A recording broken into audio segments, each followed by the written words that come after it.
दोस्तों नमस्कार। जिस तरीके से हमारे देश के सामने अभी बहुत बड़ी समस्या है, देश के अंदर कितने गद्दार हैं, देश के बाहर कितने दुश्मन हैं। बाहर के दुश्मनों से तो लड़ेंगे लड़ेंगे, लेकिन घर के अंदर जो दुश्मन हैं उनका इलाज कैसे किया जाए। एक जो भारत की सेना के पराक्रम को, ऑपरेशन सिंदूर को एक ढोंग कह रहा था, उसका अपमान कर रहा था, सेना के शौर्य पर सवाल उठा रहा था, कह रहा था कि ये डिफेंस कंपनियों को फायदा हो रहा है और राजनीति लोगों को चमकाया जा रहा है। ये राजनीति है।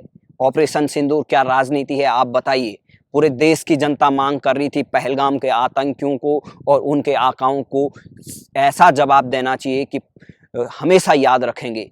लेकिन अशोका यूनिवर्सिटी के प्रोफेसर अली खान क्या कहते हैं, वो उस पर राजनीति एंगल लेके आ जाते हैं, अपमान करते हैं सेना पर, सवाल उठाते हैं ये तो डिफेंस कंपनियां और राजनीति वाले लोगों के लिए फायदेमंद है। क्या आप बताइए, ये देश की जनता की सुरक्षा के लिए नहीं है। हमारे लोगों का धर्म पूछकर, हमारे धर्म पूछकर हमें मारा गया, उनको उनके सर पर गोलियां मारी गई, उनको ऐसे आइडेंटिफाई करके पूरे सरेआम उनके घर वालों के सामने, उनके बच्चों के सामने मारा गया। और ये प्रोफेसर कहता है कि ये तो खाली ड्रामा है, इसको ड्रामा नजर आता है। पहलगाम के आतंकियों पर जब सवाल होता है तो इसका मुंह नहीं खुलता है, ये दिल में घुस जाता है प्रोफेसर। और जब पाकिस्तान को जवाब दिया जाता है, जब पाकिस्तान के आतंकी मारे जाते हैं, तो ये प्रोफेसर नाम का अली खान मातम मनाने लगता है और इतना बड़ा लेख टाइप कर देता है। और बौखलाए कौन जाते हैं, हमारे विपक्ष पार्टी खड़गे जी बौखला जाते हैं। 80-90 साल हो गए, भारत ने इतना कुछ दिया, लेकिन प्रोफेसर के लिए उनका दिल धड़क रहा है, क्योंकि वो सवाल उठा रहे हैं ऑपरेशन सिंदूर पर। सेना से पूछा जाए और जिनके लोग मरे हैं उनसे पूछा जाए कि क्या ऑपरेशन सिंदूर गलत था, क्या ये डिफेंस कंपनियों के फायदे के लिए था या ये जनता के लिए फायदेमंद था। इसके पेट में दर्द क्यों हुआ, और इसको लेके पहुंच गए सुप्रीम कोर्ट, और सुप्रीम कोर्ट इस पर सुनवाई करेगा। और ऐसे युद्ध के टाइम पर ये इस तरीके की बातें करते हैं। ऐसे प्रोफेसर हमारे देश में होंगे तो बच्चे कैसे होंगे, बच्चे कन्हैया कुमार जैसे होंगे, बच्चे कैसे होंगे राहुल गांधी जैसे होंगे, बच्चे कैसे होंगे ये जो आतंकी अफजल गुरु जैसे हो जाएंगे। और किस तरीके की बातें करते हैं। और उसके पक्ष में राजदीप सरदेसाई बोलता है कि ये तो बहुत महान है, इन पे ये कार्रवाई क्यों करेगी। तमाम जितने टुकड़े टुकड़े गैंग और उसके सरगना थे सारे बौखला जाते हैं। क्यों बौखला जाते हैं, क्यों मिर्ची लग रही है इनको, इनके पेट में दर्द क्यों हो रहा है, क्यों था वो इनका था। पाकिस्तान पर अटैक होता है, पाकिस्तान के आतंकियों पर अटैक होता है, तो ये अली खान जो मुस्लिम लीग से इनका पूरे परिवार का संबंध था, वही मुस्लिम लीग जिसने पाकिस्तान बनाया, तो उसके पेट में तो दर्द होगा ही, क्योंकि उनका उस तरीके से पूरे पाकिस्तान बनाने पे लगा। तो जिस तरीके की बातें करते हैं कि ये लोग अभी पाकिस्तान के जो जितने एजेंट थे वहां पर पकड़े जा रहे हैं, हरियाणा में, पंजाब में, उत्तर प्रदेश में, लेकिन जब ये पकड़े जाते हैं तो तब इनको ये नहीं दिखता है कि वो क्यों पकड़े गए। उसमें एक हिंदू पकड़ी गई है, जो लड़की है यूट्यूबर, वो हिंदू, सब उसको मांग कर रहे हैं, सब उसको कठोर से कठोर सजा की मांग कर रहे हैं। लेकिन जैसे ही अली खान गिरफ्तार होता है, नेता हो, अभिनेता हो, पत्रकार नाम के जो चीन के टुकड़ों पे और पाकिस्तान के टुकड़ों पे और जॉर्ज सोरोस के टुकड़ों पे पलते हैं, वो बौखला जाते हैं। और दूसरी बात आपको कर दें, ये तो इतने सारे गद्दार आप भी देख ही रहे हैं, और हमारे जो खिलाड़ी हैं, क्रिकेटर जिनने बहुत पैसा कमाया, कौन, यूसुफ पठान, मुर्शिदाबाद से सांसद हैं, उनका दिमाग देखिए। जब हिंदुओं पर अटैक हुआ था, मुर्शिदाबाद से भगाया जा रहा था, वहां के सांसद थे, उस पर कुछ नहीं बोले, बिल में घुसे थे। प्रधानमंत्री मोदी सरकार ने, केंद्र सरकार ने जब सर्वदलीय बैठक, सभी दलों के सांसद विदेशों में भारत का पक्ष पूरे पाकिस्तान को एक्सपोज करने के लिए जा रहा था, उस रिक्वेस्ट को रिजेक्ट कौन कर देता है? यूसुफ पठान नाम का ये खिलाड़ी, जिस पर आप भी ताली बजाते थे, लेकिन अब ये हमारे गाल पे ताली बजा रहा है। ये यूसुफ पठान पाकिस्तान के खिलाफ नहीं बोल सकता है।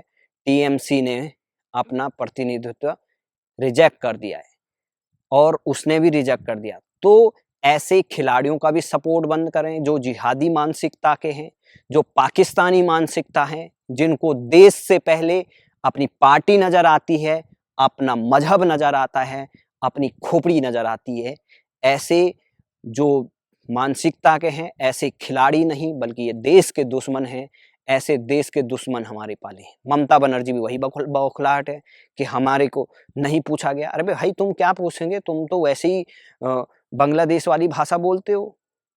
तुम में और ढाका में कोई अंतर नहीं रह गया। जब घुसपैठियों पर सवाल होता है, घुसपैठियों की बात आती है तो आपको दर्द होने लगता है। सारी पार्टियां एक से एक हमारे देश के ये नवरत्न पार्टियां हैं। मैं कहूँगा ये विपक्ष नहीं, ऐसा तो लगता है कि पाकिस्तान का पक्ष है ये। सारी पार्टियां एक से एक। यहाँ पर मैं कुछ पार्टियों में नेता बहुत अच्छे हैं, जैसे शशि थरूर ने जिस तरीके से पार्टी से हटकर अपनी विचारधारा को, अपने देश को आगे रखा, लेकिन कांग्रेस पार्टी को वो नागवार गुजरा।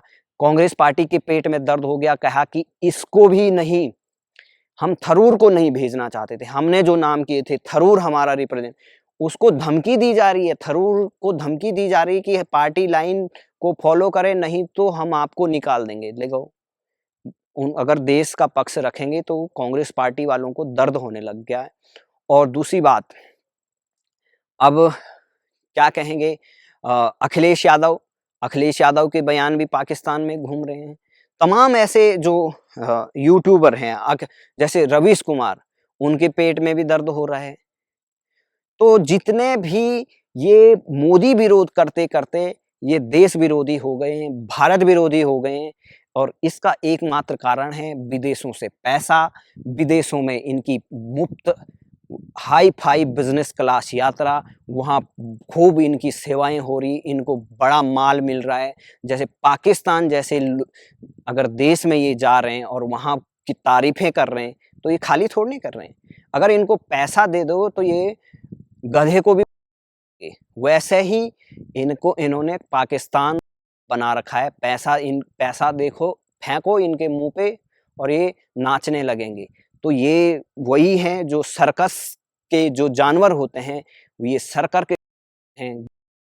इनको कितना, इनको जो बोटी ये उसकी तरफ हो जाएंगे। और ऐसी विपक्षी पार्टियां इस देश के लिए खतरा है, देश के भविष्य के लिए खतरा है। तो आप भी सजग रहिए और इनकी पोल खोलते रहिए। पाकिस्तान से तो लड़ ही रहे हैं हम, चीन से लड़ रहे हैं, टर्की से लड़ रहे हैं, अजरबैजान से लड़ रहे हैं, पर ये देश के अंदर जो खाते हैं और यहीं इन्होंने बहुत सारा माल कमा रखा है, पूरी जिंदगी ऐशो आराम से हैं, लेकिन ये तब भी देश से खिलाफ, देश के भावनाओं के खिलाफ, सेना की भावनाओं के खिलाफ ये बोल रहे हैं।